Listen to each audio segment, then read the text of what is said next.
Miembros de la Corporación Municipal, miembros de la Junta Directiva de la Asociación de Mayordomos, capitán, mayordomo, amigo Antonio, Nuria, presidentes y cabos de las agrupaciones de escuadras, ayudantes mayores, sargentos alabarderos, miembros de la directiva de la Corte de Honor, amigos todos. La Escuadra del Castillo se complace en recibiros y agradece vuestra asistencia. Sean todos bienvenidos a esta quinta edición de las conferencias sobre la Inmaculada Concepción. Estamos muy contentos de llegar a este quinto año de conferencias sobre la figura de la Virgen, sobre la Inmaculada. Y es que, como saben ustedes, desde la refundación de la Escuadra del Castillo, ha sido siempre nuestro principal cometido y mayor empeño hablar sobre la Inmaculada Concepción. Y en este ánimo de promover, fomentar y hablar sobre el dogma de la Inmaculada, sobre la Virgen María, desde diferentes prismas y temas, presentamos la conferencia de este año 2025 titulada La Inmaculada y la ciencia en España. Y es que quizás se pueda pensar que la ciencia y la razón son incompatibles con la fe y nada más lejos de la realidad. Santos importantísimos para la Iglesia y para el pensamiento universal unían la fe y la razón. San Agustín decía, todo el que cree, piensa, porque la fe, si lo que cree no se piensa, es nula. San Agustín también sostenía que hay razón en la fe y fe en la razón. En la historia más reciente de la Iglesia, el Papa Benedicto XVI fue un gran defensor y precursor de una Iglesia que hablara también de ciencia y razón. La razón no se salvará sin la fe, pero la fe sin razón no será humana, manifestaba el Papa Benedicto.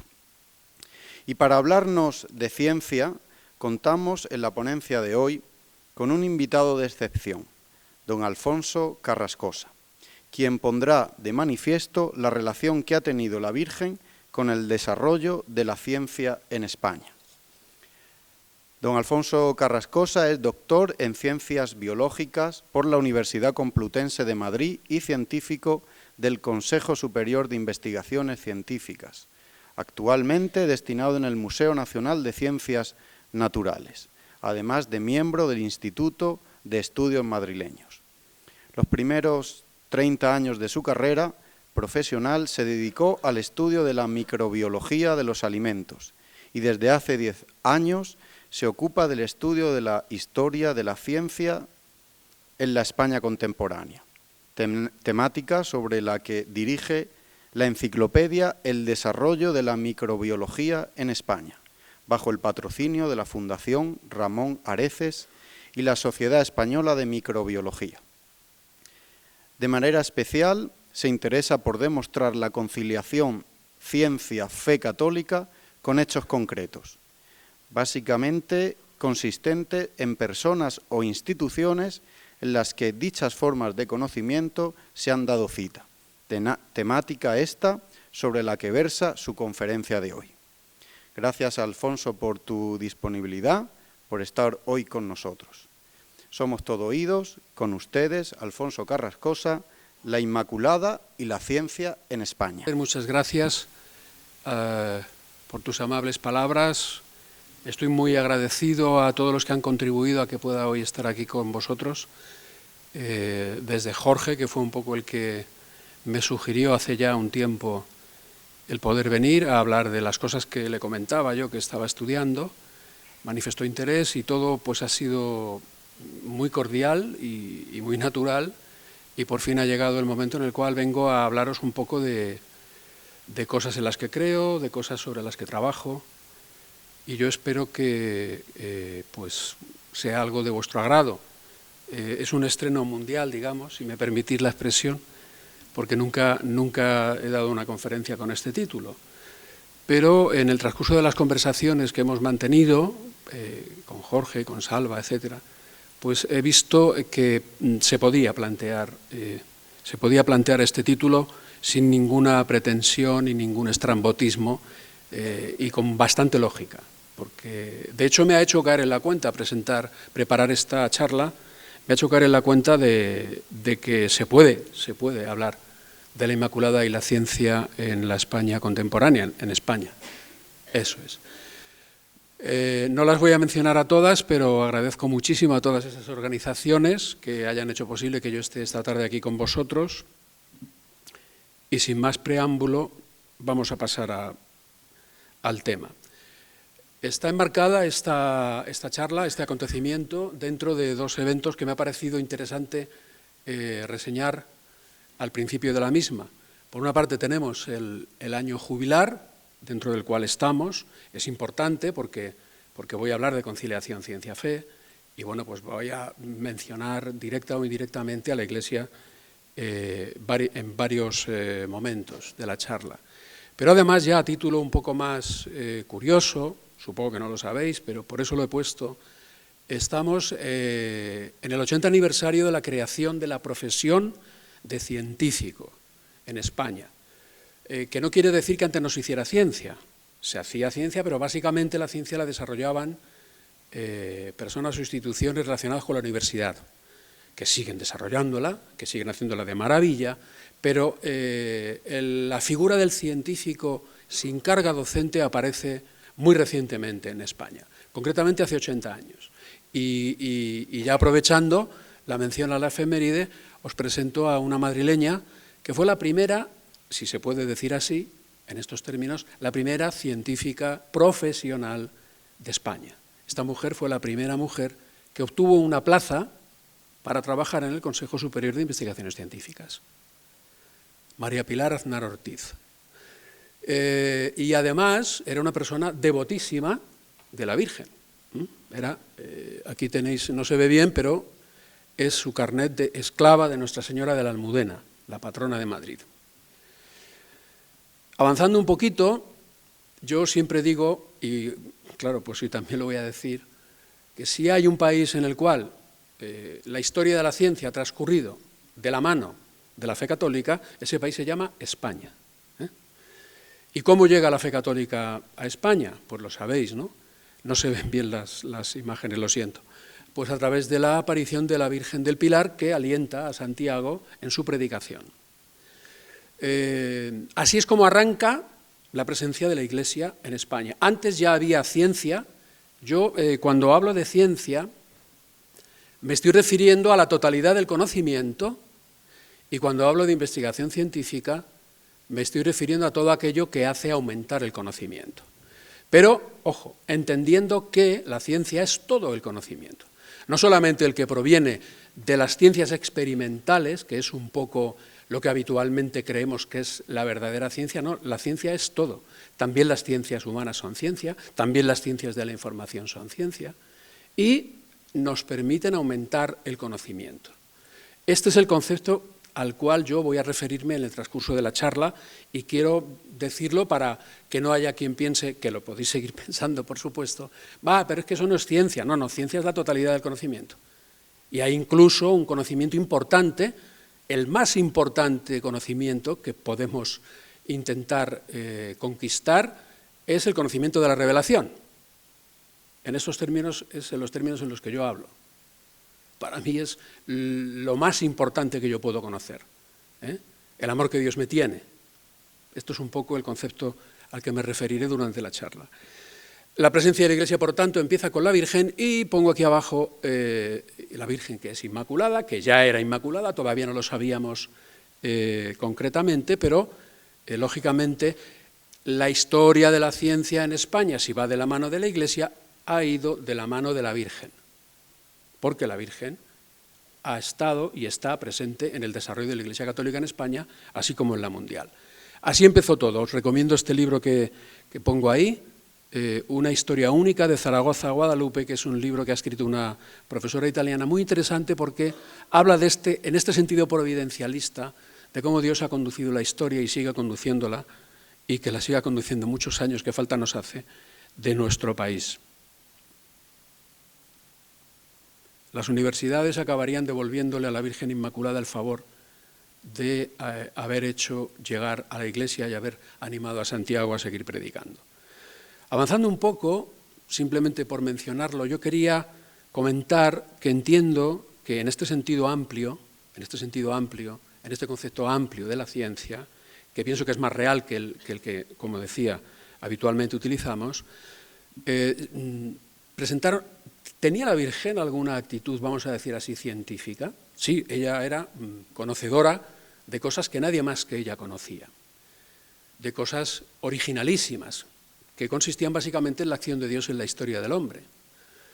Pero además tenía una actitud que tuve la suerte de ver muy explicada y muy bien presentada recientemente cuando acudí a la presentación de esta Biblia, que es una Biblia que ha salido hace poco, que se titula La Biblia, escrutad las Escrituras, en la cual el coordinador de todo este estudio, hay un estudio científico enorme detrás, es la Biblia probablemente que más notas tiene, utilizando la traducción al español de la Conferencia Episcopal, decía el doctor Voltaggio: así el creyente compara todos los acontecimientos de su historia con la palabra de Dios, que se convierte en lámpara para sus pasos, como la Virgen María, que guardaba todas las cosas confrontándolas en su corazón. Es decir, la Virgen María, sabemos por la revelación, que tenía esta actitud, que era la de que todo lo que le ocurría no lo analizaba solamente por la impresión que le daba o por lo que sentía, sino ¿qué me quiere decir Dios con este acontecimiento?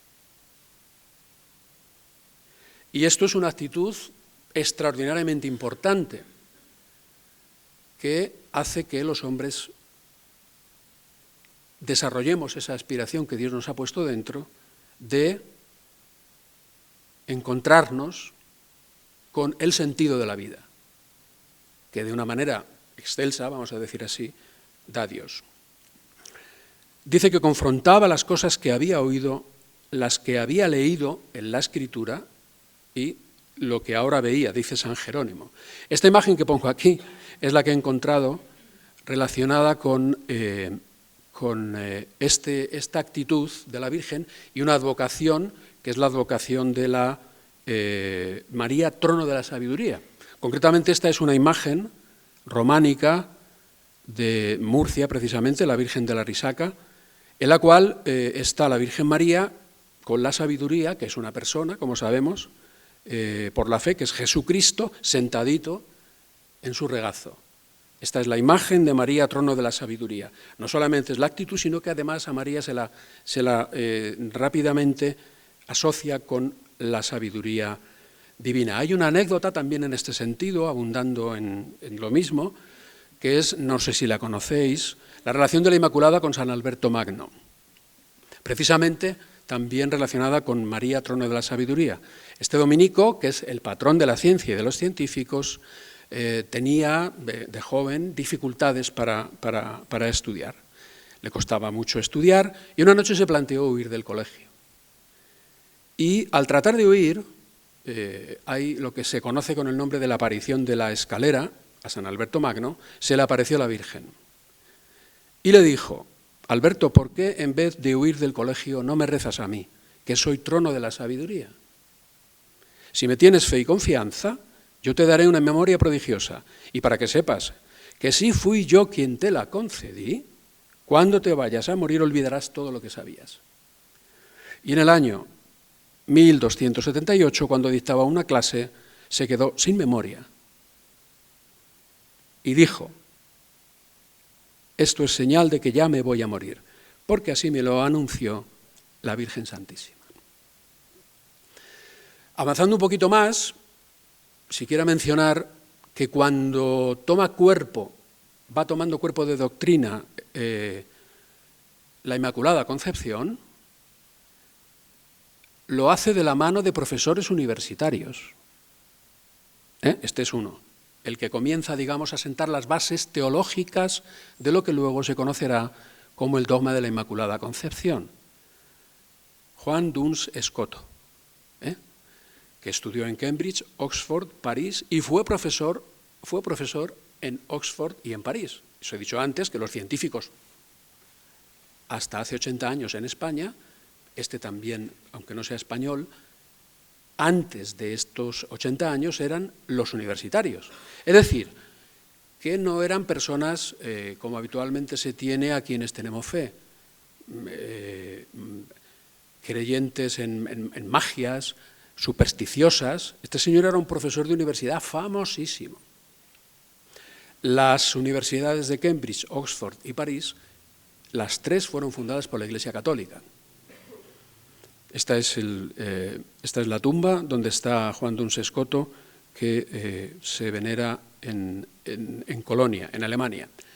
Otro, también franciscano, en este caso ya español, fue quien trajo,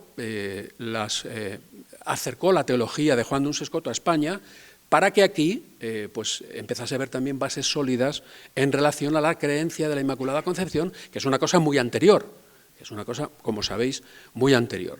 Que es este señor que veis aquí, el beato Ramón Llull, mallorquín.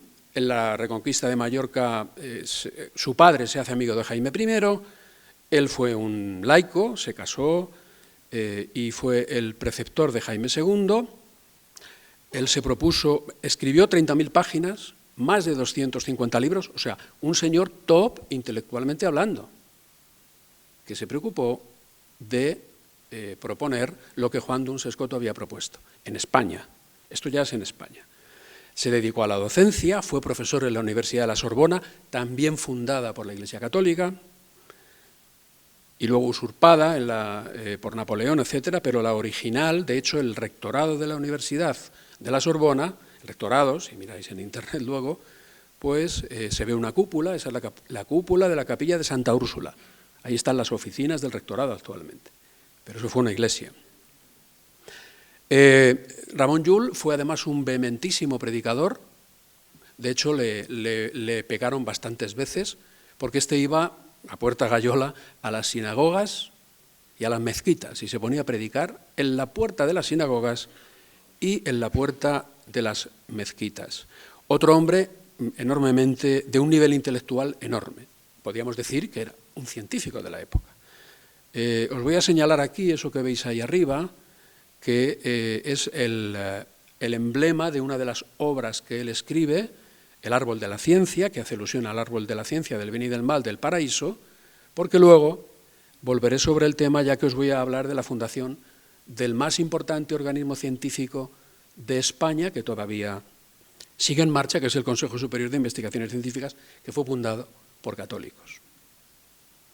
Y aquí tenemos el decreto fundacional en el año 39, y en el preámbulo del decreto de la institución científica más importante de la historia de la ciencia en España, dice: el empeño de desarrollar la investigación ha de cimentarse en la restauración de la clásica y cristiana unidad de las ciencias destruida en el siglo XVIII. Estas son palabras del decreto fundacional del Consejo Superior de Investigaciones Científicas, la más importante institución científica que ha existido en la historia de España. Este es su emblema, el árbol de la ciencia, tomado de este que veis aquí a la derecha, que es el árbol de la ciencia que Ramón Llull dibuja para expresar la unidad de todas las ciencias y la prevalencia de la teología sobre el resto de las ciencias, porque me parece que lo pone aquí en el decreto fundacional, no, luego me parece que lo pongo en otra diapositiva.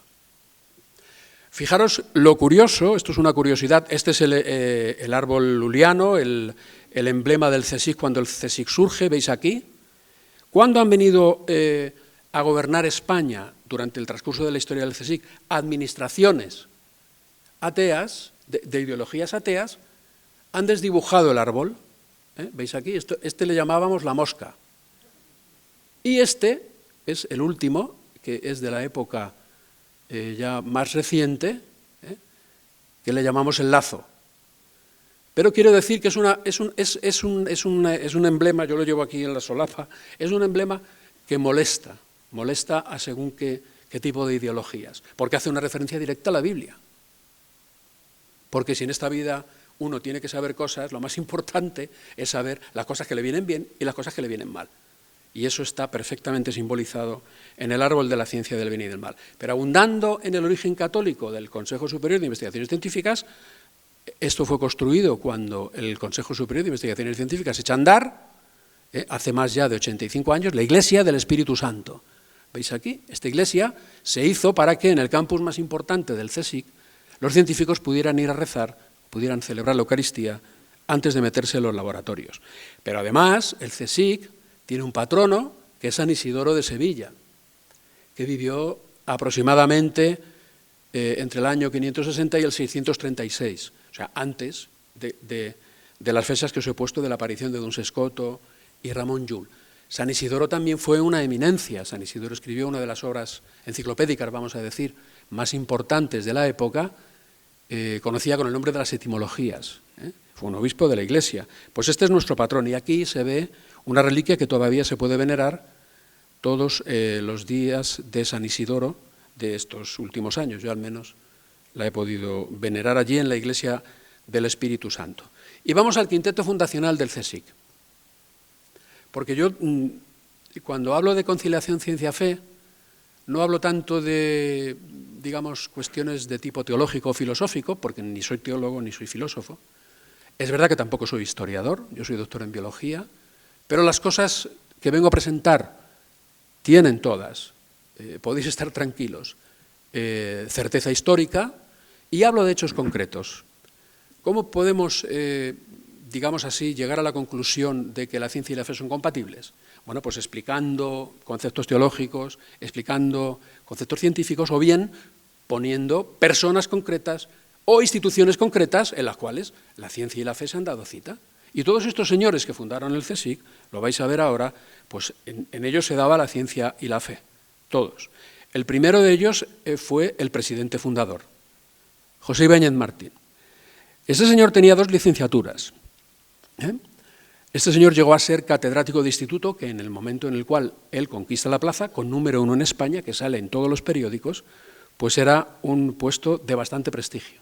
Lo siguiente que le quedaba era, digamos, acceder a la universidad, pero comenzó la carrera política. Era un hombre conservador, forma parte de la Asamblea Nacional, y finalmente entró a formar parte del Congreso de los Diputados durante el periodo 1933-1936 por la Confederación Española de Derechas Autónomas, creo que es la CEDA, ¿de acuerdo? Cuando estalla la Guerra Civil, van a casa de este señor, porque en Madrid, no sé si lo sabéis, pero bueno, hubo una cantidad enorme de asesinatos, y por supuesto este señor, que además de muy católico era de derechas, pues fueron a su casa. Por él estaba casado, ya tenía hijos, su mujer estaba embarazada, le avisaron antes y se fue y se refugió en la Embajada de Chile, donde murió la hijita de su mujer, que estaba embarazada, y pudo escapar. Este señor fue uno de los que pudo escapar. Él siempre se consideró heredero intelectual de Menéndez Pelayo. Y este señor hizo 2 cosas muy importantes en relación a la Inmaculada. Primero, proponer como patrona de la Universidad de Granada, de Barcelona, de Santiago y de Madrid a la Inmaculada Concepción. Y además, porque fue ministro de Educación y Ciencia, durante el ejercicio de su ministerio se rescató una de las copias de la Virgen Inmaculada de Murillo, que se llama la Inmaculada de los Venerables, que tenía un señor que la robó, un ilustrado francés, que la robó en la invasión napoleónica, y finalmente pudimos conseguir volverla a traer, y él fue uno de los principales protagonistas. Este señor decía cosas... perdón, se me ha olvidado un detalle, que lo pongo aquí al final de esta imagen. Este señor perteneció a la Asociación Católica de Propagandistas, que sigue en vigencia y que, entre otras cosas, inauguró la institución universitaria, Conciliación Ciencia-Fe, que se conoce con el nombre de Centro de Estudios Universitarios San Pablo, CEU San Pablo. Esta asociación es la que fundó ese centro. Este señor en sus discursos decía cosas tales como, en la inauguración de una jornada: los actos religiosos con que hemos inaugurado las tareas de este Consejo, concebimos así la ciencia española como esfuerzo de la inteligencia para la posesión de la verdad, como aspiración hacia Dios. Es decir, que todas las personas que gracias a la Virgen profesaron y profesamos la fe católica en España, algunas de ellas se han dedicado sin ningún tipo de problema, por creer en la Inmaculada Concepción, a la universidad o, como es mi caso, a la investigación científica, como digo, sin ningún tipo de incompatibilidad y sin ningún tipo de problema. Y no somos personas supersticiosas, ni que creemos en la magia, creemos en lo que nos ha sido dado creer y en lo que Dios ha revelado. En eso es en lo que creemos. Y este señor era un señor de estas características. Aquí veis, esto sería, supongo yo, serán obispos, no sé. Y además este señor, cuando accedió al cargo y fundó el CSIC, hizo un reconocimiento público de la institución inmediatamente anterior al CSIC de la historia de España, que muchos la conoceréis, que se llamó Junta para Ampliación de Estudios e Investigaciones Científicas, que se fundó en 1907, luego hablaré un poquito de ella también, porque se da la circunstancia, muy poco conocida por cierto, de que también en el desarrollo, en la inauguración y el desarrollo de la Junta de Ampliación de Estudios e Investigaciones Científicas, el papel de la Iglesia a través de laicos fue fundamental. Luego lo demostraré. Y aquí hace una frase en la cual reconoce, dejó un legado de inquietud la Junta de Ampliación de Estudios y Levadura para la empresa que más tarde habría de cumplir el Consejo. O sea que no es un señor que alardea de haber él fundado la ciencia en España, sino que reconoce que la ciencia pues, es una cosa que viene de atrás y que viene del inmediato antecesor. Digo esto y pongo énfasis en esto porque se está leyendo en este año tan peculiar, en el que se conmemoran cosas políticas, que este señor hizo todo lo posible por borrar la memoria de la Junta de Ampliación de Estudios. Y eso no es verdad, eso no es verdad. De este señor, de cómo fundó el Consejo, de cómo fue su vida, pues tuve el grandísimo honor de poder escribir un libro, que es este que veis aquí, que además está gratuito en Internet en una dirección, se titula José Ibáñez Martín y la ciencia española, y bueno, lo podéis descargar cuando queráis si tenéis interés, para un poco andar en esta figura, en estos momentos, porque no da tiempo a decir todo lo que se podría decir. Este fue presidente fundador del CSIC, máxima institución científica de España, católico, apostólico, romano, practicante de la Asociación Católica de Propagandistas. El segundo, miembro insigne, fundador del CSIC, fue José María Albareda. Otro maño, el anterior era de Teruel, este era de Zaragoza, que tuvo también la suerte de poder hacer 2 licenciaturas, farmacia y ciencias químicas, y se doctoró en ambas. Y además luego tuvo una serie de becas que le llevaron a estudiar en los centros más importantes del mundo destinados a una disciplina científica que se llama edafología, que es la ciencia del suelo, que tiene mucha importancia para el desarrollo de la agricultura. Este señor también fue catedrático de instituto y este señor también le tocó el inicio de la Guerra Civil en Madrid y también tuvo que evadirse. Con él se evadió, además, lo veis aquí, este señor que hay aquí es San José María Escrivá de Balaguer. Este señor que formaba parte inicialmente también como Ibáñez Martín de la Asociación Católica de Propagandistas, fundador de la institución científica más importante de la historia de España, acabó siendo miembro del Opus Dei, con la prensa que tiene el Opus Dei de enemigo de la ciencia, de todo lo que os podáis imaginar de malo. Pues este señor primero tuvo que salir corriendo de Madrid, segundo se llevó a San José María Escrivá y tercero pues terminó haciéndose del Opus Dei. Y aquí le veis, revestido de sacerdote en el cantamisa en la Basílica del Pilar, porque finalmente se ordenó sacerdote. Y además fue el primer rector de la primera universidad privada de la época moderna española, que como sabéis es la Universidad de Navarra. Este fue el primer rector. También este señor elogió la labor del inmediato antecesor del Consejo Superior de Investigaciones Científicas, la Junta de Ampliación de Estudios, y dijo, no se le puede atribuir al CSIC la formación de aquellos investigadores que existían ya con anterioridad. Él mismo fue formado bajo los auspicios de la Junta de Ampliación de Estudios, y que en la medida que no son haber del CSIC, son debe de la Junta. Es decir, que las personas que lideran la fundación del CSIC hacen un reconocimiento expreso, y lo escriben y se publica, de la Junta de Ampliación de Estudios e Investigaciones Científicas. También tuve el grandísimo honor de poder publicar una de sus mejores obras de conciliación ciencia-fe, precisamente Consideraciones sobre la investigación científica, en la que introduje un prólogo para explicar un poco el contenido y para explicar también la figura que podéis también, pues si os interesa profundizar, por supuesto, podéis comprar, porque todos estos libros están en venta en Amazon. La tercera persona que tuvo que ver con la fundación del CSIC fue este señor que veis aquí, Antonio de Gregorio Rocasolano. Ese señor fue un químico, un importantísimo químico, también de Zaragoza, que fundó la Real Academia de Zaragoza, fue catedrático de universidad. El laboratorio de este señor fue el único laboratorio de química que visitó Einstein cuando vino a España, el laboratorio de Antonio de Gregorio Rocasolano. Fundó la Academia de Ciencias Físicas y Químicas de Zaragoza, la Universidad de Zaragoza y su laboratorio de investigaciones biológicas. Este señor, hablando de él, otros autores han dicho, siendo vicerrector de la Universidad de Zaragoza y delegado regio de la Confederación Hidrográfica del Ebro, hacía ejercicios espirituales en el monasterio de la Veruela. Hacía 5 días los ejercicios de San Ignacio, en habitación pobre, humilde cama, 5 meditaciones diarias. Quiero decir que era un hombre de fe. Era un hombre de fe, de profunda fe católica. Dentro de él, la ciencia y la fe eran perfectamente compatibles. Insisto aquí mucho, aunque os parezca una cosa obvia, no lo es tanto. No lo es tanto, no lo es tanto. Y de hecho, estos textos los he tenido que buscar, porque no son obvios. O sea, no están al alcance de cualquiera, de hecho, todo esto que os estoy contando es una pequeña parte de los resultados de los estudios que estoy desarrollando en la actualidad.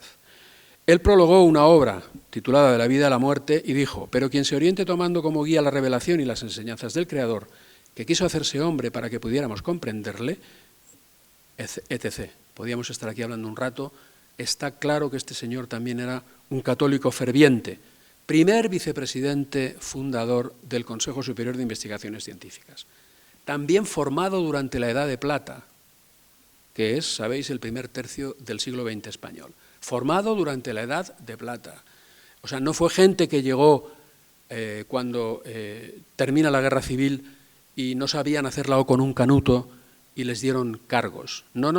Estos señores ya habían demostrado todo lo que tenían que demostrar, todos ellos, en una etapa anterior, que debe de estar fuera de toda sospecha. Ejerció como profesor de universidad durante la Segunda República y era una eminencia, reconocida por todo el mundo. Y después de la guerra siguió promoviendo la ciencia ya desde el CSIC. El segundo vicepresidente fundador es este señor que veis aquí, que efectivamente, como podéis comprobar en su camisa, es un presbítero de la Iglesia Católica. Esto es uno de los mayores arabistas del siglo XX español, Miguel Asín Palacios. Otro maño, que sacó la Cátedra de Humanidades de Historia de la Filosofía en el Seminario de Zaragoza, la Cátedra de Árabe en la Universidad Central, es decir, en la actual Universidad Complutense de Madrid, fundó centros de investigación, formó parte de la Real Academia de Ciencias Morales, Políticas, etc. Este señor le pilló el estallido de la guerra en zona nacional y no fue perseguido. No le ocurrió como a los dos anteriores que tuvieron que salir de Madrid como pudieron. Un extraordinario revista, un extraordinario filólogo, un cura científico. Hay muchísimos en la historia de España. Este, desde luego, es uno de ellos y a él le debemos en parte la fundación del CSIC. Y el vicepresidente tercero y último, y ya terminamos con el CSIC, fue este señor, Juan Marcilla Arrazola.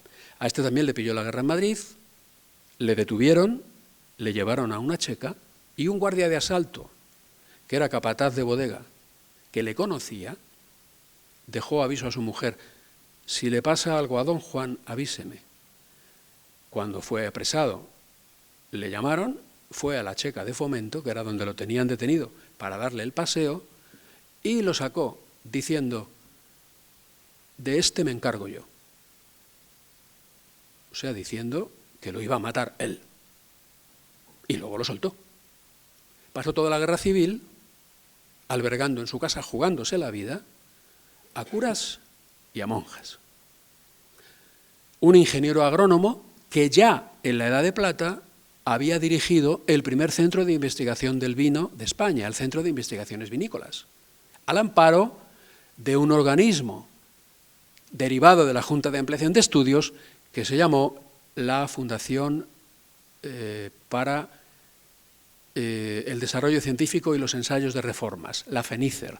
Este señor también tenía reconocimiento antes de la Guerra Civil. Era una eminencia, era catedrático de universidad. Llegó a ser vicepresidente de una organización internacional, la más importante organización internacional del vino en el mundo, que es la OIV, que tiene sede en Francia. Y pudo contribuir a que se continuara la actividad científica desde sus profundas convicciones católicas. De hecho, hay un texto, cito aquí brevemente, dice: caminando hacia estas metas, aquellos de quienes Dios, escrito por él, por Juan Marcilla, en su infinita misericordia ha concedido la gracia de la fe, podemos llegar sin temor ni perjuicios a las últimas consecuencias de nuestras investigaciones. O sea, está hablando de conciliación ciencia-fe. Un hombre que creía en el dogma de la Inmaculada Concepción perfectamente, sin ningún tipo de problemas. Dice: sabiendo que sus resultados no pueden ser en definitiva opuestos a la suma verdad, que es a la vez la suprema bondad y la suprema belleza, escribimos libremente, pero, como dijo Amper, con una sola mano asidos, con la otra a las vestiduras de Dios. Es una declaración bastante elocuente que corrobora todo lo que os he dicho con anterioridad en relación a sus creencias.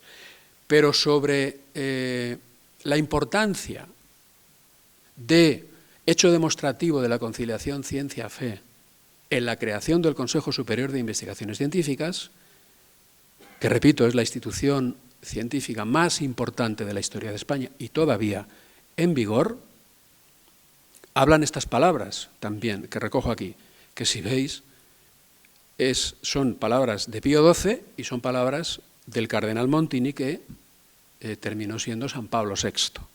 Ambos elogian la conciliación ciencia-fe que se está produciendo en el desarrollo de este nuevo organismo que se llama Consejo Superior de Investigaciones Científicas en esos momentos. El Consejo dice: a fin de que la ciencia española, siendo una aspiración hacia Dios, tienda a la verdad y al bien con la unidad de la filosofía cristiana. Esto es absolutamente intrínseco dentro de la Iglesia Católica. Nos hablaba antes Pepe de ello, de la conciliación ciencia-fe. Es una cosa que ha existido siempre. La Iglesia ha sido la máxima promotora del desarrollo de las universidades en Occidente. La causante de que se hable de una cosa que se llama la matriz cultural cristiana, que es el conjunto de conocimientos y de maneras de proceder del Occidente cristiano, que resulta que es el ámbito geográfico con mayores cotas de desarrollo de la historia, donde más universidades hay, etcétera.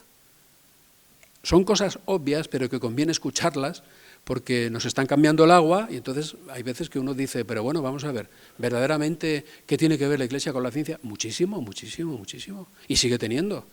Y ahí están las universidades católicas, con decenas de miles de alumnos. Y ahí están los colegios de formación. Si la Iglesia quisiera tontos, no enseñaría en los colegios. Si la Iglesia quisiera tontos para poderlos manipular, no crearía universidades. No lo haría. ¿Por qué lo hace? Pues porque es que es todo lo contrario. Es todo lo contrario. Y eso en España es absolutamente palmario. Y hablo del siglo XX, he saltado de Ramón Llull al siglo XX, pero desde Ramón Llull, Edad Media, hasta el siglo XX hay un montón de científicos. Luego os diré dónde podéis leer mis semblanzas, porque yo estoy escribiendo sobre todos ellos. Pero claro, no da tiempo. San Pablo VI dice: yo formulo mis fervientes votos por su labor, señor ministro, y pido al cielo que la luz divina asista siempre a vuestra excelencia, a fin de que pueda devolver a la cultura española, conocía un poco la historia de España, las universidades americanas más antiguas son las que fundamos los españoles. Las universidades asiáticas más antiguas son las que fundamos los españoles. Si quisiéramos a gente boba, no habríamos fundado universidades. Es que resulta que es mentira, claro. ¿Por qué? Porque creemos en la conciliación ciencia-fe. Por eso estudiamos. Y por eso fundamos universidades y fundamos instituciones científicas. Elogios de premios Nobel. El Consejo Superior de Investigaciones. España tiene una institución investigadora. Esto es del año 1949, este testimonio, de Theodor Svelberg, Premio Nobel de Química. España tiene una institución, o sea, no solamente hablan bien del Consejo personas religiosas, sino personas no religiosas, premios Nobel, dicen, oye, esto es una institución relevante, fundada por laicos enormemente fervientes. Y esto lo dice un premio Nobel. España tiene una institución investigadora, el Consejo Superior de Investigaciones Científicas, que trabaja en todos los sectores científicos mediante grandes laboratorios, ciencia pura, ciencia aplicada, residencia. Dice, ni siquiera en América he visto nada comparable. Theodor Svelber, Premio Nobel de Química 1926. Otto Kahn, Premio Nobel de Química del 44. En Madrid hemos visto, después de una visita, lo que un país pobre, como estaba España en aquella época, que comprende realmente la vital necesidad de una investigación científica y técnica, puede hacer por el fomento de la ciencia cuando se lo propone seriamente. Gente fuera de toda sospecha, importantísimo intelectual, perteneciente al grupo que se ha dado en llamar de la Tercera España, que sabéis que eran los que ni apoyaban al bando nacional ni los que apoyaban al bando no nacional. Gregorio Marañón, un humanista reconocidísimo, dice, como yo no estoy en el centro de la ortodoxia, dice, nuestro país no ha tenido nunca, los hombres de ciencia, tantas posibilidades de trabajar, refiriéndose al CSIC. Elogios, más elogios. Severo Ochoa, Premio Nobel de Fisiología o Medicina del año 59. La labor del CSIC, si bien es similar a la de la Junta de Ampliación de Estudios, es de mucha mayor envergadura. El programa de becas es infinitamente superior, dice. Y todo ello gracias en parte, y cita textualmente, al padre José María Albareda, este científico del que os he hablado, secretario general fundador, que terminó siendo cura del Opus Dei, elogiando a este señor. Un premio Nobel, o sea, os he puesto tres testimonios de premio Nobel, y estos son más modernos. César Nombela, catedrático de microbiología, dice, quien se decida a indagar en el desarrollo actual del sistema científico español y quiera conocer sus raíces más recientes, se encontrará con la figura de Albareda. Dentro de las excepcionales circunstancias donde se funda el CSIC, dice Nombela, la única salida posible en torno al futuro del desarrollo científico en España fue la fundación del CSIC. Y este señor último, que fue profesor mío, Francisco Díaz Pineda, un señor que no tiene fe ninguna, César Nombela sí, pero elogia también aquí en este texto a José María Albareda. Habla de él como padre de la ecología y como en remoto, digamos, su maestro, porque este señor, José María Albareda, fue el primer instituto que en España se fundó con la palabra ecología dentro de su nombre, lo fundó José María Albareda. Y este señor, que era nuestro profesor de ecología, elogiaba también a esta figura, siendo un increyente total. O sea, que estaba valorando positivamente lo que de científico había hecho Albareda. Un señor del Opus Dei. Es que según donde lo digas, pues la gente se lo cree o no se lo cree, pero es que es así. Es así. Todo reunidito aquí, ¿para qué? Para que se vea que es cierto que hay hechos concretos que nos pueden ayudar a entender que la ciencia y la fe, al menos en la Iglesia Católica, son perfectamente compatibles. Entonces vamos un poco y ya terminamos, a la institución anterior al CSIC, que es la Junta de Ampliación de Estudios e Investigaciones Científicas. Una cosa sorprendente, que nadie había estudiado. Cuando yo, hace ya unos años, cojo el decreto fundacional de la Junta para Ampliación de Estudios, todo el mundo cree, vamos a decir así, un poco resumiendo y caricaturizando y un poco forzando la comparación, pero para que sea gráfica, que el CSIC es hijo del nacionalcatolicismo, que vino a reventar lo anterior, que era la Junta de Ampliación de Estudios, que resulta que era ateísima y por lo tanto modernísima y por lo tanto todos los ísimos que queráis. Esto es un poco el concepto que se tiene debido a los discursos mediáticos e incluso historiográficos incompletos. Esta es la idea que se tiene. Pues bien, yo cogí el decreto fundacional y me encuentro con lo siguiente. Dice inspirarse en el preámbulo de la ley de fundación de la Junta para Ampliación de Estudios e Investigaciones Científicas, que se funda en 1907, en plena Edad de Plata. Hago un paréntesis, la Edad de Plata, que es ese primer tercio del siglo XX, que hay quien pretende hacernos creer que fue lo que verdaderamente impulsó el desarrollo cultural español, y luego ocurrió lo que ocurrió y todo aquello fue destruido, esa es un poco la idea que nos pretenden transmitir, bueno, pues la Edad de Plata fue, en su mayor parte, transcurrió bajo la monarquía parlamentaria, confesional, católica de Alfonso XIII. Pero el ambiente en España, en el primer tercio del siglo XX, sí, había muchas agitaciones y todo lo que tú quieras, pero era mayoritariamente católico también.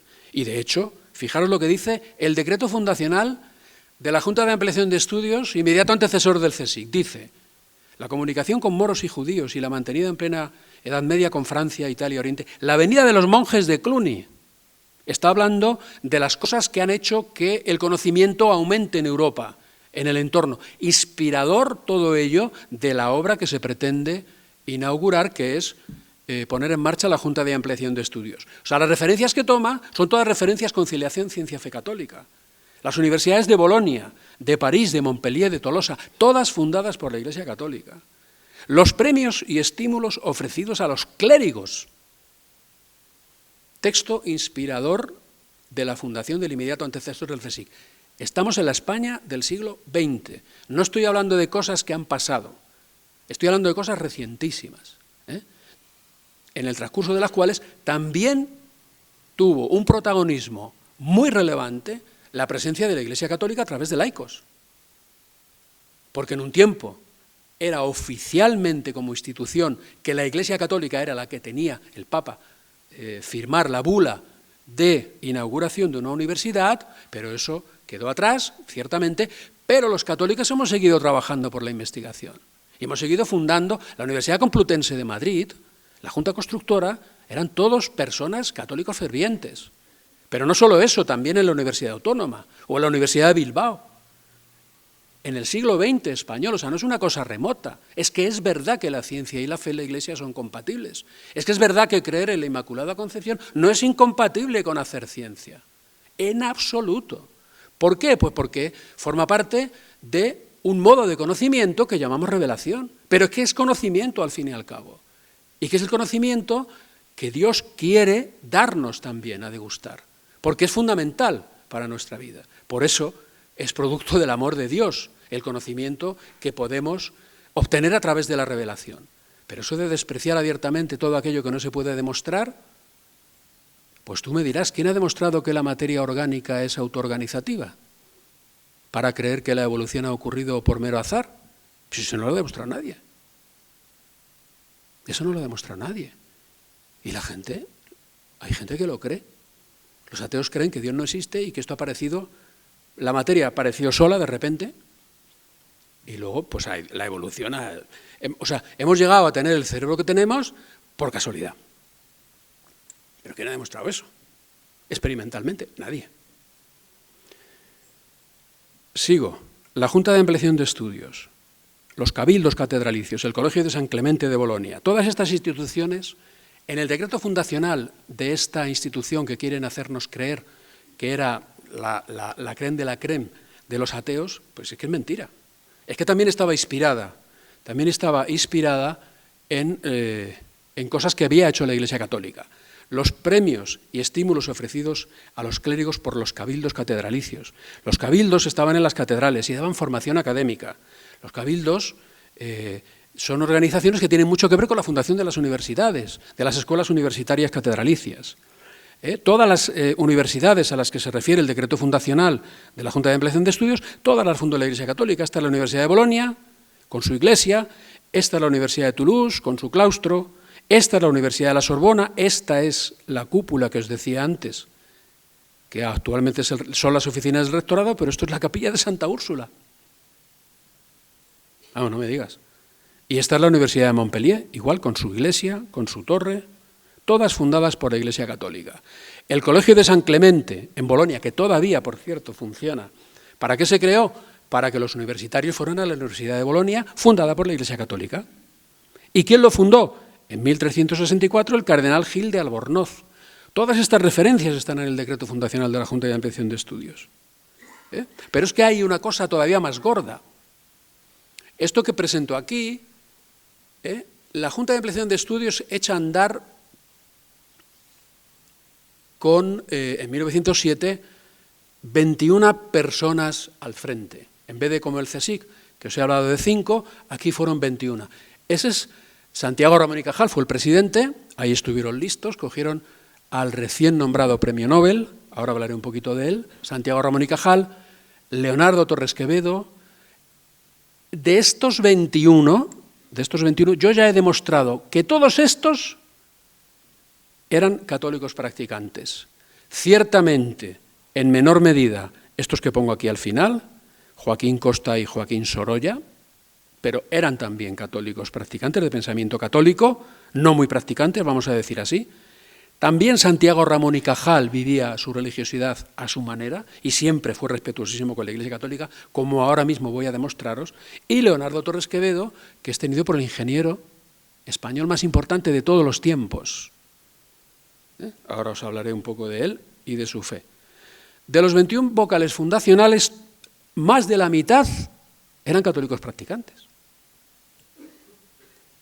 Por lo tanto, eso de que la Junta de Ampliación de Estudios es hija de la Institución Libre de Enseñanza, me parece que se llama, que es una importante agente modernizador de España, pero no precisamente católico o promotor de la religión, pero es una pequeñísima parte de lo que yo digo, y te voy a decirlo aquí, que es el causante del desarrollo científico español de la Edad de Plata, no es la Institución Libre de Enseñanza, es el regeneracionismo.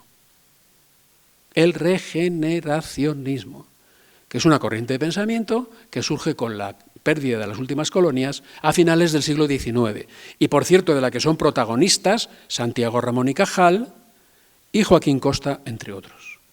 También Lucas Mayada, una persona que dedicó toda su vida a la investigación en geología y que era un profundo creyente.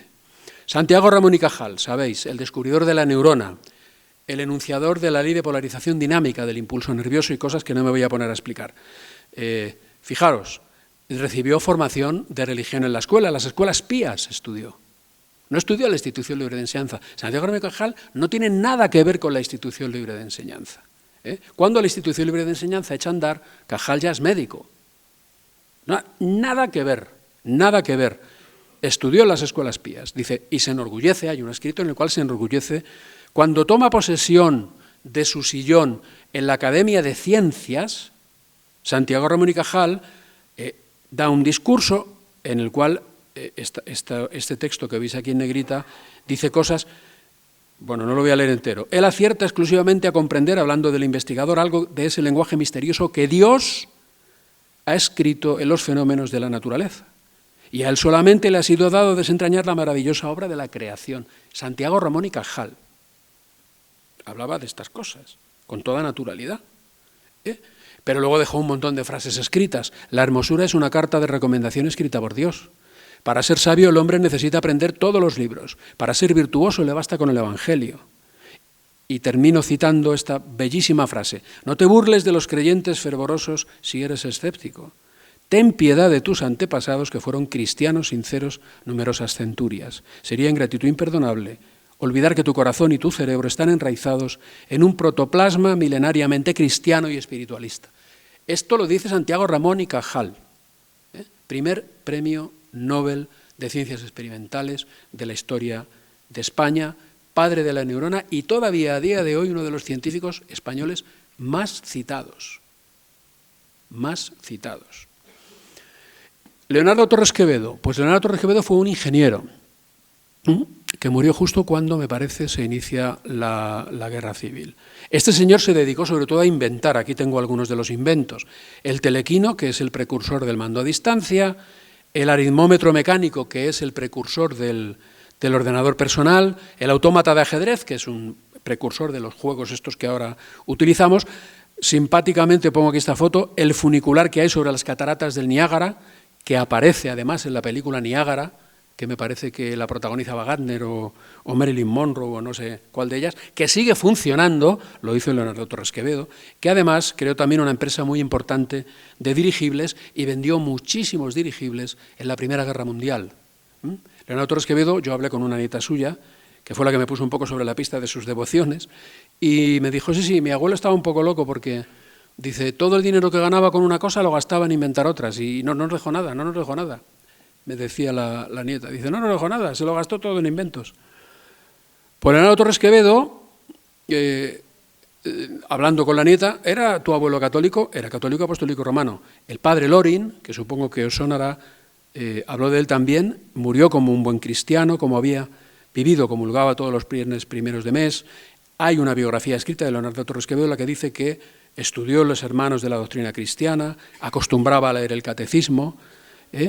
Su hija, doña Valentina, en cierta ocasión le preguntó, papá, a lo mejor comprendes algo no comprendes del todo los misterios que la fe nos ofrece. Y dice, ay, hija, es que de Dios a mí hay una distancia infinita, etc. O sea, era un hombre tremendamente creyente, tremendamente devoto, nombrado ingeniero más importante de la historia de España, otro devoto católico, que formó parte de quienes pusieron en marcha la Junta de Ampliación de Estudios e Investigaciones Científicas. Y ya para terminar, solamente deciros que todas las cosas que estudio, algunas de las cuales publico en revistas científicas que no son fácilmente accesibles, sin embargo también las transmito en abierto a todo el público en webs como en la web Eclesia, en la web de la cadena COPE, hago programas de radio en Radio María, escribo también en Alfa y Omega sobre conciliación, ciencia-fe, también en Religión y Libertad. Aquí veis uno de mis últimos artículos sobre la conciliación ciencia-fe en León XIV. O bien también, concretamente, esta charla que he dado está hecha en 4 capítulos en una cadena que se llama Mater Mundi y son de libre visualización, o sea, lo digo por si quisierais verlas. Y todo el conjunto de cosas que hasta ahora he descubierto, no todas, pero casi todas, están también incluidas en este libro que publiqué ya hace unos años, que se titula Iglesia Católica y Ciencia en la España del siglo XX, por si desearais profundizar. Muchísimas gracias por vuestra presencia, por vuestra atención, y esto ha sido todo. Yo ahora me someto a vuestras preguntas o a vuestros comentarios. Muchas gracias. Podéis comentar lo que queráis, y preguntar lo que queráis, e incluso decir, pues yo no estoy de acuerdo porque esto... Es decir, la idea es conciliación ciencia-fe, conciliación ciencia-fe católica en España, precisamente el país en el cual surge la veneración, la corriente más importante de apoyo a la veneración de la Inmaculada Concepción. Todas las personas de las que os he hablado, sobre todo las que tienen relación con el CSIC, eran devotos de la Inmaculada Concepción, por supuesto. Y su presidente, como os he dicho, rescató un importante cuadro de Murillo que nos habían robado nuestros queridísimos vecinos franceses en la invasión napoleónica. Hola, bueno, soy Manuel, no soy de la escuadra, pero bueno, tengo pero los de la escuadra son muy simpáticos y te dejan hablar. Sí. Nada, porque yo estoy ahora mismo pues, un poco inmerso en este mundo, digamos, en el tema de la hispanidad, ¿no? Entonces, estamos hablando de cómo, de la perspectiva que tiene el mundo católico con la ciencia, de cómo lo concilian el mundo católico con la ciencia. Sí. ¿Cómo lo hace, digamos, la otra rama? ¿Cómo lo hacen los protestantes? Porque entiendo que habrá alguna diferencia. Pues mira, hasta donde yo sé y hasta donde yo llego y te puedo contestar, lo hacen del mismo modo. Las disputas, vamos a decir así, hay muchísimas más coincidencias que discrepancias. Lo que pasa es que las discrepancias son importantes y son atinentes sobre todo a la teología,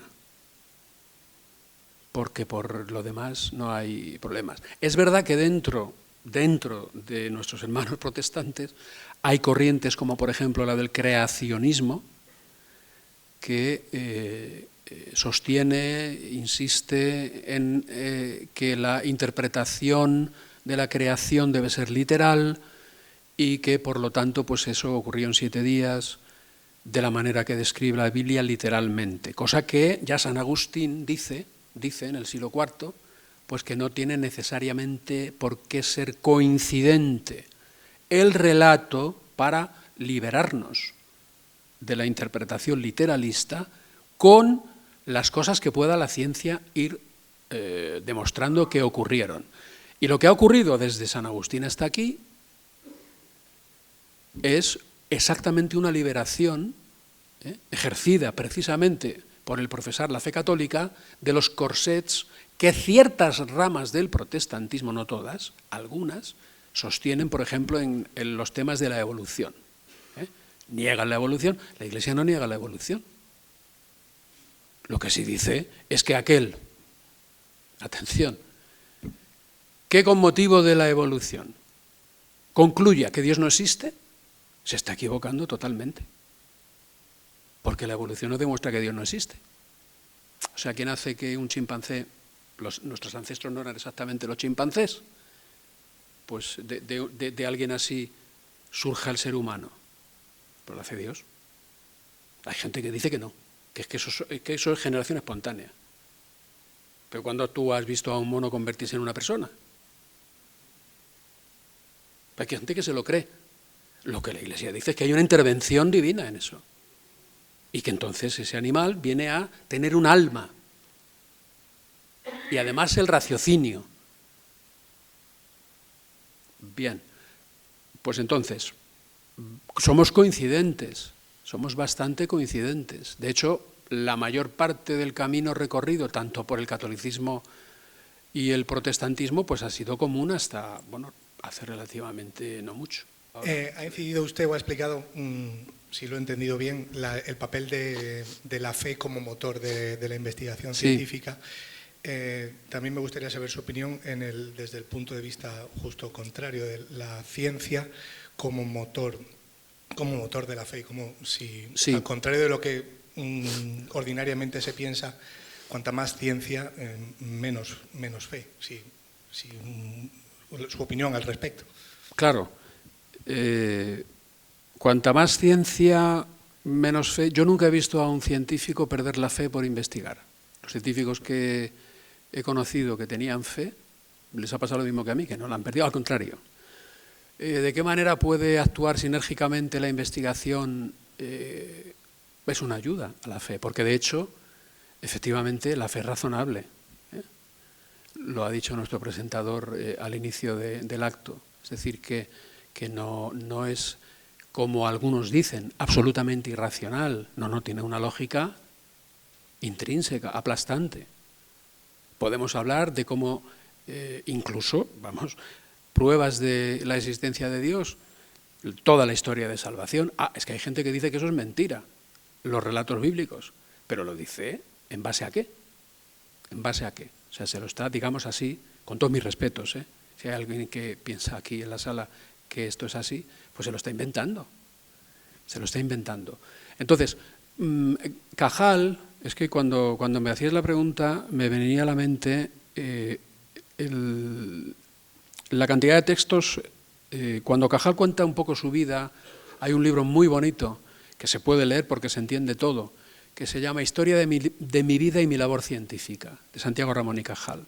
En muchas de las páginas él habla del sobrecogimiento que siente cuando contempla las neuronas. O sea, cuando él va descubriendo, cuando él va viendo un poco cómo está hecho el cerebro, el sistema nervioso, de algún modo, digamos que le apartó más de la fe, le enfrió más la fe la filosofía que lo que él veía por el microscopio. Lo que él veía por el microscopio, dice en bastantes ocasiones, si es que esto es imposible que haya surgido espontáneamente, por azar. O sea, es una cuestión de tiempo. No, hombre, no, ahí hay una, digamos así, decimos los creyentes, clara demostración de la intervención de Dios. Eso no surge espontáneamente. Tú coges un huevo de gallina, lo rompes, ahí está todo lo necesario para que salga un pollito, ¿no? Tú lo rompes, lo metes en un cubo y te puedes sentar a esperar, que de ahí no surge espontáneamente un pollito. Y están todos los elementos que confluyen en la vida. Por lo tanto, yo pienso, lo decía un poco al leer el discurso de Ibáñez Martín, uno de los discursos de Ibáñez Martín que he mencionado, y Marcilla lo decía, ¿no? Dice que cuando se estudia, claro, si tienes fe, pues lo más probable es que la fe te aumente, porque contemplas en mayor detalle la creación. Cajal lo dijo en su discurso también, de toma de posesión del sillón en la academia, ¿no? Decía, cuando uno se mete a investigar, se queda maravillado de la dimensión de la creación. E incluso hay casos de gente que investigando se ha convertido. Me viene a la cabeza ahora una cosa que quería decir, aunque no tiene relación con esto que estoy diciendo, pero que no quiero que se me pase. En relación a la evolución, Charles Darwin, que se le considera padre de la evolución y se le llama padre de la evolución, fue un señor importantísimo, a respetar, por supuesto, como todo señor que viene a este mundo, que emitió la teoría de la evolución de las especies, del origen de las especies y del origen de la especie humana, que ha sido esgrimido por personas que carecen de fe católica o de fe, como prueba irrefutable de la inexistencia de Dios. De hecho, la propagación de sus teorías encontró resistencias, también hay que decirlo.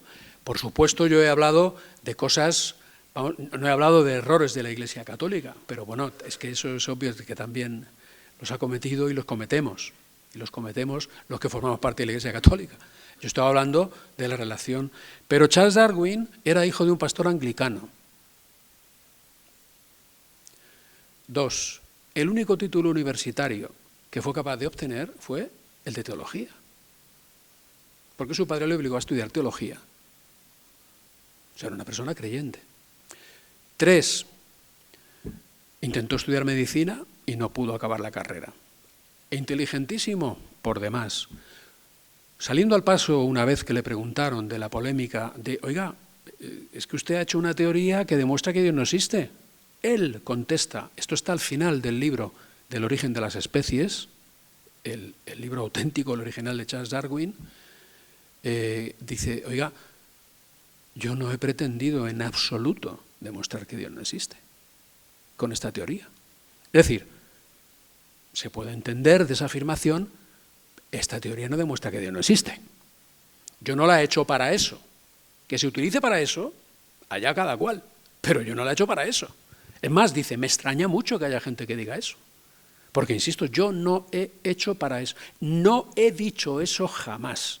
Es verdad que él, probablemente por vivir la fe a un nivel un poco infantil, porque tuvo desgracias familiares graves, perdió un poco la fe. Acabó también un poco como Cajal.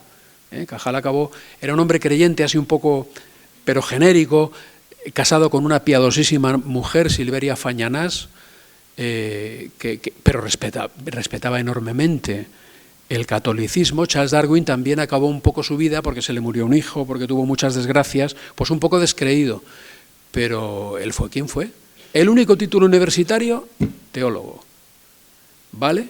Por lo tanto, y termino, el estudio normalmente lo que hacen las personas que tenemos fe es aumentárnosla, porque nos ayuda a contemplar todavía más detalle la obra de Dios, e incluso hay, ahora mismo no me viene ningún ejemplo, pero personas que se han convertido contemplando la maravilla de la creación o estudiándola. Y han aceptado la fe de parte de Dios. Buenas noches, don Alfonso. Soy José Miguel, coadjutor de aquí de la Basílica de la Purísima. Hombre, José Miguel. Quería, bueno, en primer lugar, disculpe porque he llegado hace muy poquito, no he podido venir antes. Pero no sé si ha tratado el tema acerca del cambio climático. Sí. Bueno, entonces, porque, claro, venimos en los últimos años, el pontificado pasado, con documentos magisteriales, apostando quizá de manera demasiado atrevida, quizá puede ser, sobre ciertos aspectos del cambio climático y quizá invirtiendo unas fuerzas que a lo mejor la Iglesia podría dedicar a otras cosas, quizá en cuestión moral, reforma de costumbres y, digamos, en todo de lo que ha estado hablando y qué puede haber de peligroso en esto para tanto la jerarquía eclesial como para los propios fieles, porque claro, la Iglesia también tiempo atrás pues quizá erró en ciertas posturas en estos temas digamos, científicos, pues la Iglesia es infalible, como lo habrá dicho, infalible en materia de fe y costumbres, no de esto. Siempre ha dado mucha libertad. Entonces, pues, sobre todo el que, si nos podría, quizá algo a manera personal, ¿no? Tanto a nivel de la Iglesia jerárquica, del magisterio pontificio, y también a nivel del pueblo fiel, ¿no? Las influencias que eso puede tener para bien y para mal. Gracias. Sí. Yo creo que en relación concretamente al cambio climático también hay, digamos así, de parte de la Iglesia, no percibo presión por concluir una cosa u otra. Sí que he visto que se ha interesado por, bueno, no se ha negado a la existencia del cambio climático. Parece que son hechos admisibles, que se está produciendo un aumento de temperatura. Es más controvertido científicamente que dicho aumento de temperatura se debe a la acción del hombre. Hay científicos de prestigio que niegan la existencia de algo que se pueda llamar antropoceno. Normalmente estos científicos suelen ser más de la especialidad de geología, porque y además, bueno, está demostrado por este tipo de científicos que no ha habido uno, sino, de hecho hay un libro que me parece que se titula Cambios climáticos. Hay un libro que se titula, escrito por este científico, que creo que se apellida Santa María, no me acuerdo, es que hace poco he visto una conferencia suya. Dice que ha habido varios cambios climáticos y que han sido varias las ocasiones en las que la temperatura ha subido, en épocas pretéritas y en épocas no tanto pretéritas. Por lo tanto, hay una dinámica climatológica en nuestro planeta. El hecho de que esto pueda ser una herramienta, digo, el cambio climático, para, bueno, pues concienciarnos a todos de que debemos respetar más el medio ambiente, eso es coincidente absolutamente con la doctrina católica. Ahora, llevar eso al extremo, cuando es un tema, como digo, que tiene en ciertos sectores científicos todavía controversia, pues es una cosa que tampoco la Iglesia nos aconseja.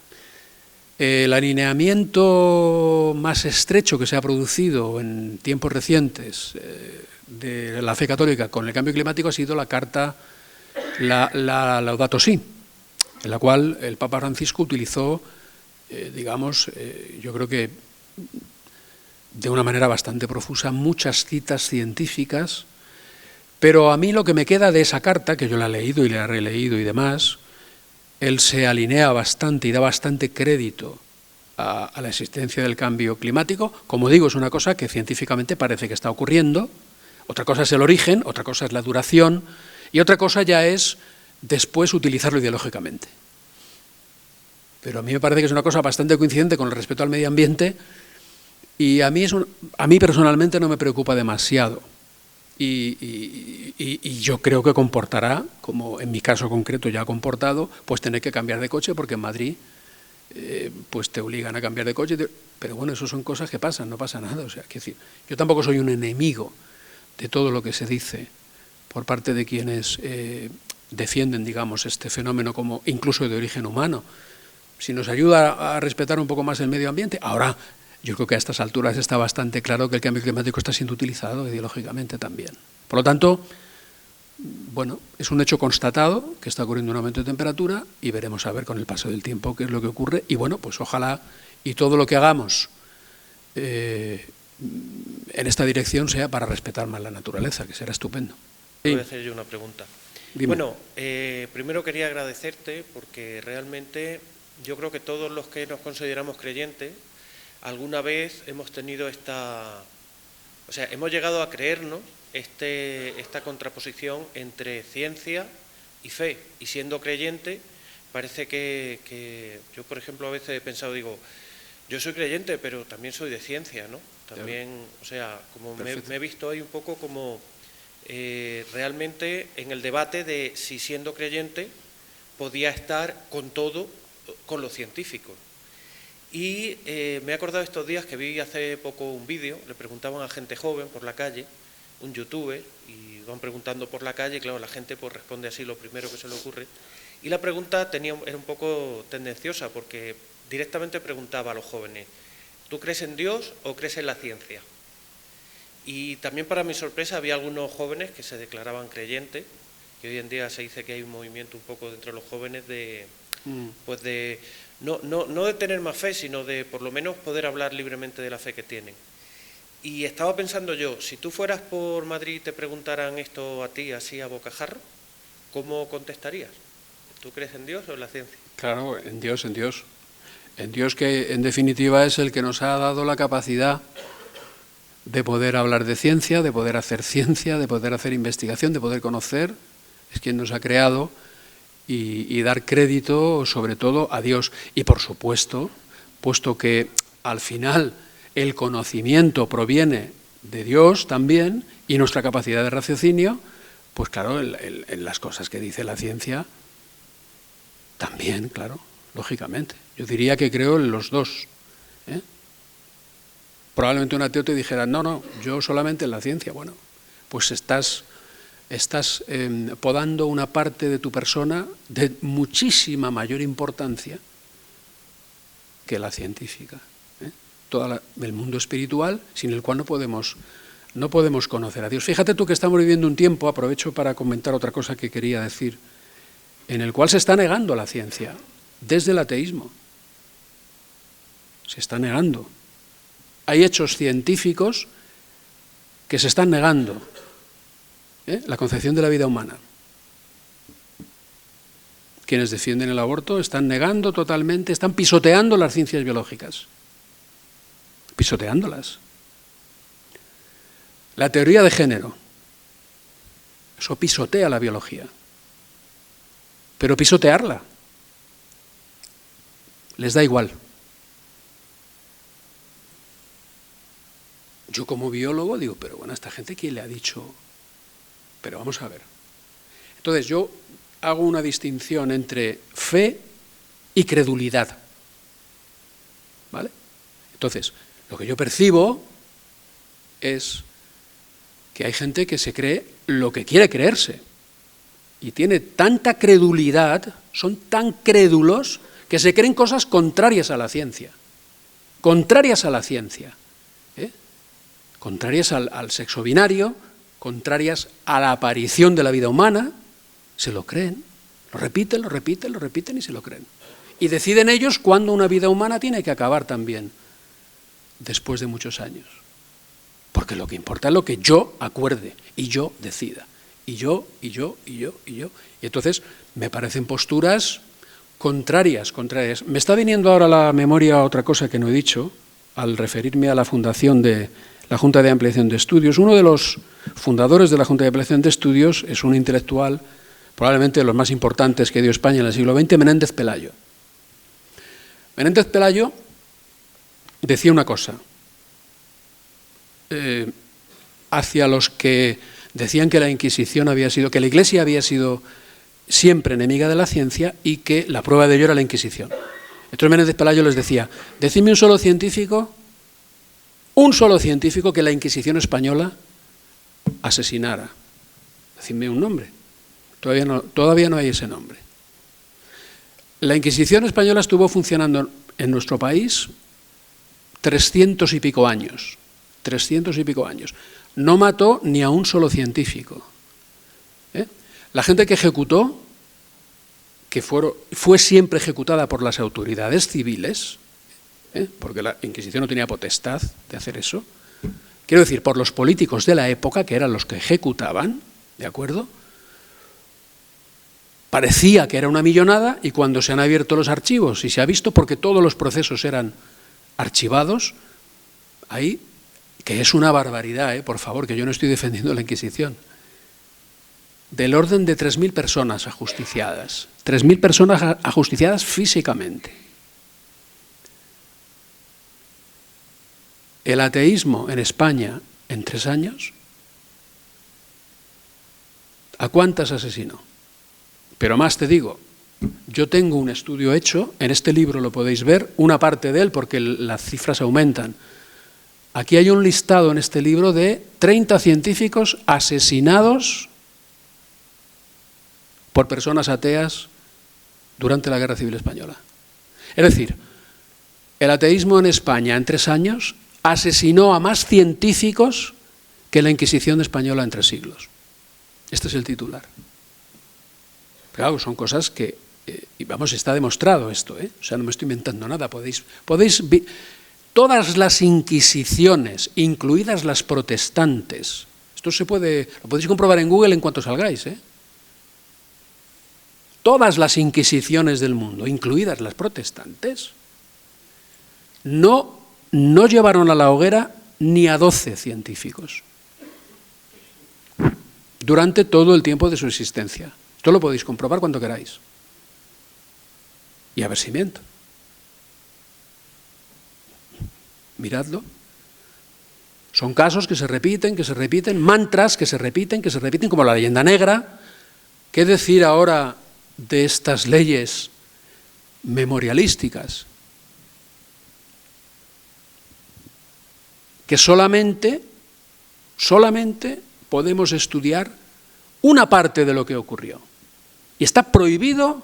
El otro día oía a un profesor de universidad de la televisión decir, oye, es que esto es una ley de censura, porque nos prohíben hablar de las víctimas producidas por según qué personas. Solamente se puede hablar de las víctimas producidas por un tipo de personas. Lo demás está prohibido. Pero oye, es que la desgracia es que todos demostramos en esos periodos tan luctuosos del siglo pasado que llevábamos un animal dentro. Pero todos, no solamente unos, todos. Pero no. Entonces yo digo, eso al final hace que se llegue a conclusiones que no se pueden calificar de científicas. ¿Por qué?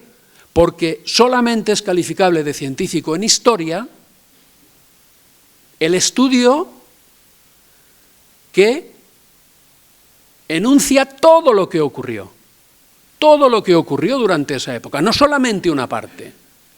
Si tú construyes un discurso que se llama construcción del discurso, de que durante la Edad de Plata todo el desarrollo científico la Iglesia no tuvo nada que ver, estás diciendo una mentira. Pero si solamente hablas de lo que hicieron las personas que no tenían relación alguna con la Iglesia, estás siendo incompleto. Si tú estudias el desarrollo pedagógico de la Edad de Plata, te encontrarás con figuras muy relevantes, muchas de las cuales eran curas, muchas de las cuales eran monjas, que contribuyeron al desarrollo pedagógico español en primera línea. Y fundaron colegios para pobres. Pero claro, de eso no se habla. Entonces,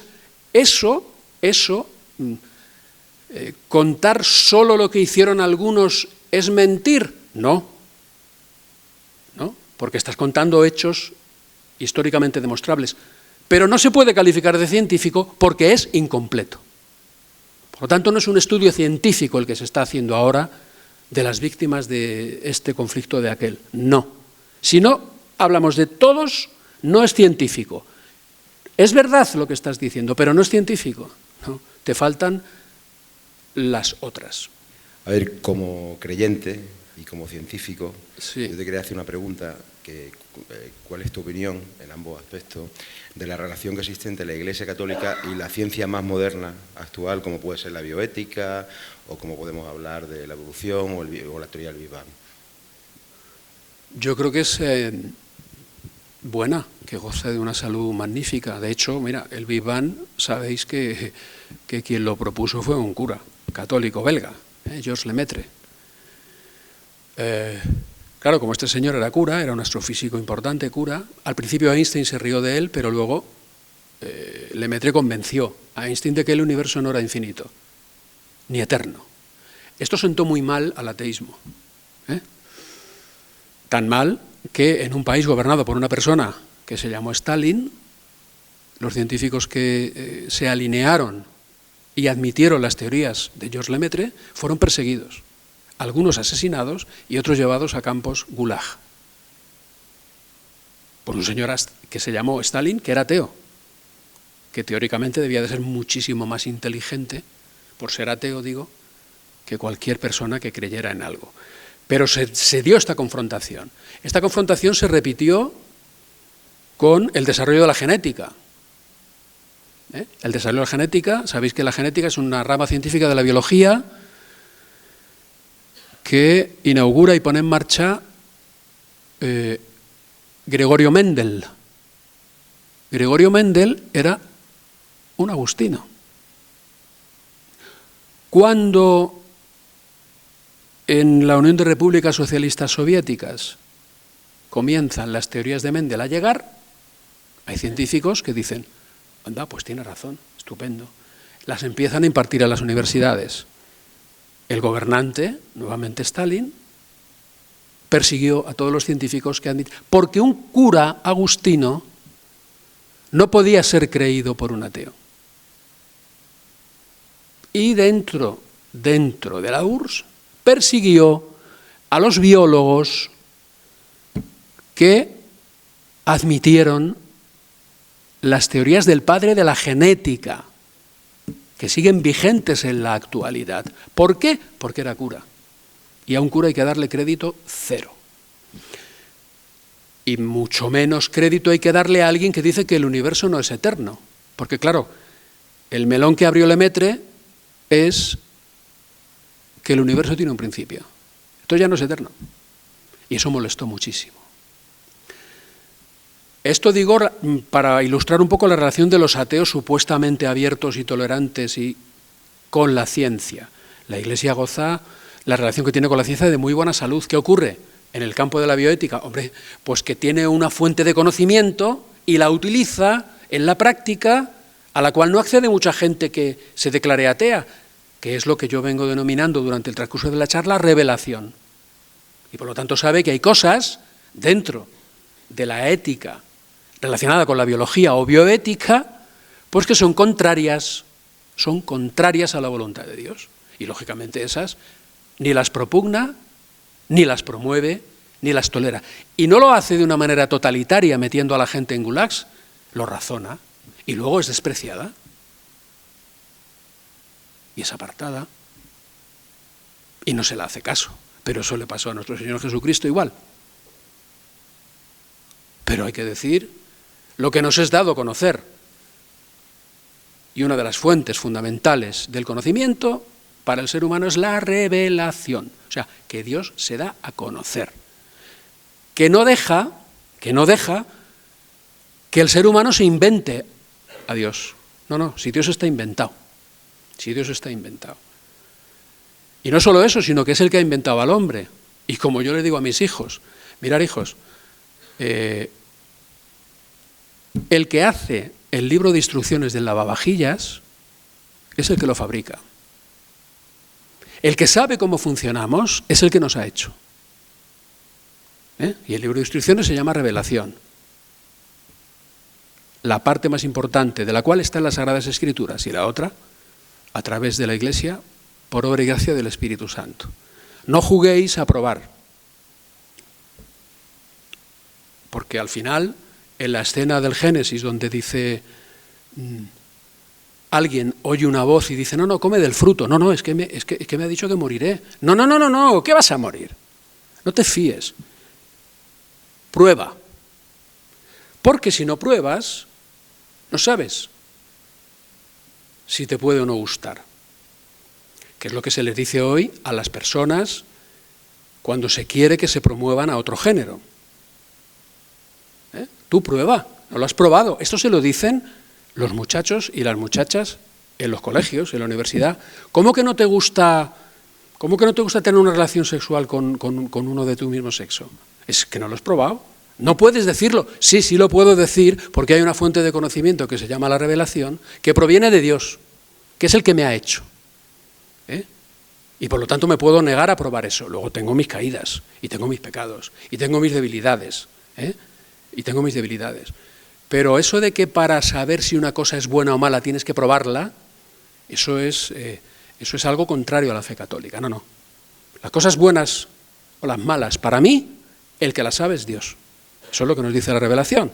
Luego, oye, en la realización de esto hay mucha debilidad, por lo menos en mi caso. Y muchas veces pues hago como Adán, me como el fruto para ver si me gusta o no. ¿Y qué ocurre? Pues que quedo ciego. ¿A qué realidad? A la más importante, que es la existencia de Dios. Y no solamente eso, sino que ya no veo el camino de vuelta, que es el motivo por el cual viene Jesucristo, a decirnos el camino de vuelta a Dios. Todo eso es perfectamente compatible con que yo esté ahora trabajando en el Museo Nacional de Ciencias Naturales del Consejo Superior de Investigaciones Científicas y siga estudiando ahora en la historia, pero todos los estudios que he hecho de microbiología, no he tenido ningún problema de ningún tipo en conflicto con mi fe. Y eso me viene de mi madre, que es la Iglesia. O sea, en la Iglesia no hay ningún problema con la ciencia. Lo que sí se dice es que se sea respetuoso con la creación, que se sea respetuoso con la dignidad humana, pero eso lo dice pues porque es de pura lógica y de puro sentido común, pero además apoyada en la revelación, porque tiene una fuente de conocimiento que se llama la revelación, que la actualiza el Espíritu Santo a través del magisterio de la Iglesia. Y dicho queda, eso es así. Pido la presencia del presidente de la escuadra, don Héctor Pujante, para que concluya el acto. Bien, lo primero me gustaría hacer una serie de agradecimientos, además de a todos ustedes por asistir. El primer agradecimiento que querría hacer sería a la persona que año tras año nos está haciendo el servicio de presentar este acto, un servicio, pues la verdad, a mi juicio siempre muy bien hecho y contextualizándolo de una muy buena forma. Muchas gracias, Pepe, o por decirlo con más propiedad, muchas gracias, señor clavario electo de la insignia del bastón. Y sin salirme de la propia escuadra, pues hacer un agradecimiento público a todos los socios de la escuadra que han hecho esto posible, que muchas veces tanto cuesta, pero bueno, aquí nuevamente estamos un año más. Y también, por supuesto, querría agradecer a todos los patrocinadores que aquí tenemos, porque evidentemente hacer un evento de estas características o un evento similar, pues cuesta dinero, ¿no? Yo desde aquí quiero agradecerles públicamente que apuesten por nosotros para que si algún día esto deja de hacerse, que no sea por motivos económicos. Y por último, y no menos importante, también quiero agradecer a los medios de comunicación que han estado aquí presentes para que esto se pueda difundir y todos los que no estén con nosotros aquí en vivo y en directo pues puedan verlo. Muchas gracias, muchas gracias hoy y muchas gracias también por todo lo que hacen durante todas las fiestas de la Virgen, por trabajar mientras nosotros estamos de fiesta. Y bueno, simplemente lo único que quiero expresarles es que es mi deseo de que la motivación que nosotros tenemos para hacer esto haya surtido efecto en todos ustedes, ¿no? Lo que nosotros pretendemos es que el corazón de esta fiesta, lo que da sentido a ella y la base de ella, se potencie, ¿no? Que no es otra cosa que la fe a través de la Virgen María. Porque una de las cosas más importantes que tenemos que hacer en estas fiestas es conservar lo que hemos recibido, ¿no? Y lo primero que se ha hecho desde los inicios empieza a partir de esto, ¿no? Empieza a partir de la imagen de la Virgen María, porque los 61 yeclanos que regresaron en el año 1642 dicen doña Concha Palao y don Miguel Ortuño en el documental Arca Camino al Mar, que lo primero que hicieron cuando regresaron, después de estar largos meses fuera y de regresar propiamente, porque se pensaban que no iban a volver, lo primero que hicieron fue subir al santuario del castillo a darle gracias a la Virgen, y antes incluso de ir a sus casas, ¿no? Y además no solo subieron a darle gracias a la Virgen, sino que subieron quemando la pólvora, que es lo que nosotros hacemos en las fiestas. La pólvora hoy para cualquier yeclano común solo sirve para las fiestas, pero en aquel momento era su seguridad, era lo que les protegía, ¿no? Y esto lo hicieron porque tenían muy, muy claro que su seguridad y su salvación residía únicamente en Jesucristo y que el mejor camino para llegar a Él es la Virgen María, ¿no? Pues por esto, por este legado que nosotros hemos recibido, queremos hacer todos los años esto para potenciar esa fe y también para conocer, ¿no?, la figura de la Virgen cada vez más, porque no se puede no se puede querer lo que no se conoce, ¿no? Y que el inmaculismo nunca se pierda, ni en Yecla, y dentro de lo que nosotros podamos hacer en España. Y aterrizando todo esto que decía en la noche de hoy, pues Alfonso, te estamos eternamente agradecidos, porque has aportado, desde mi punto de vista, un granito de arena muy importante para estas fiestas que nosotros tanto queremos, y esto que has hecho para nosotros es impagable. Muchas gracias. Y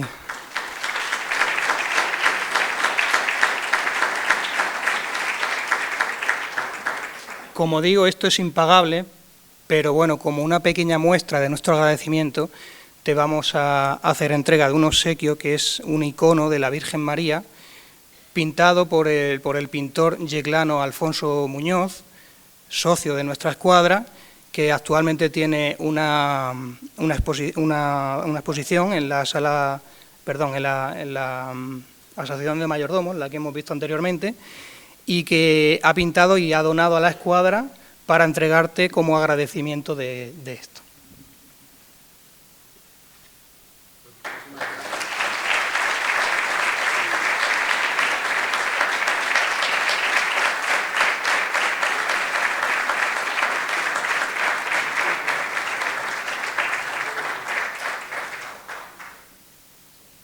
Y bueno, por último, a petición del ponente, José Miguel, si puedes hacer acto en el escenario para darnos una bendición, te lo agradeceríamos. Dice San Ignacio en los ejercicios que toda oración tiene que concluir con una petición. Y yo creo que la ponencia de hoy ha sido un rato de oración, porque todo lo que hemos escuchado, ¿verdad?, nos afianza más en la fe, nos ayuda a defender la verdad, que es lo que es fuente de la libertad verdadera. Y entonces vamos a concluir con esta petición, ¿no? Vamos a pedirle a la Virgen María que a esta escuadra en el pueblo pues la haga pionera, punta de lanza en lo que es la defensa de los privilegios marianos, del inmaculismo, de la fidelidad al Evangelio, también por don Alfonso, por toda su familia, por toda su vocación de defender la verdad en todo el medio público, el medio científico. Y bueno, pues por todos nosotros, que la Virgen Santísima, que ella es Reina de cielos y tierra, Reina de toda la creación, nos ayude y nos alcance nuestro Señor muchas gracias para, por medio de todo lo creado, elevarnos a Dios, que es la fuente de todo lo creado, ¿no? Pues dicho esto, nos ponemos en pie todos, me atrevo a decirlo, y vamos a rezar juntos un Ave María. Dios te salve María, llena eres de gracia, el Señor es contigo. Bendita tú eres entre todas las mujeres, y bendito es el fruto de tu vientre, Jesús. Santa María, Madre de Dios, ruega por nosotros pecadores, ahora y en la hora de nuestra muerte. El Señor esté con vosotros, y la bendición de Dios Todopoderoso, Padre, Hijo y Espíritu Santo, descienda sobre vosotros. Pues nada, igual que está la fe, la mística, también está la mástica. Y puesto que tenemos uno de nuestros patrocinadores, que agradecemos muchísimo, la bodega Conde de Montornès, ahora en nuestro cuartel aquí en la calle Niño Jesús, se va a ofrecer un vino de esta bodega y pues compartiremos un rato con vosotros. Gracias.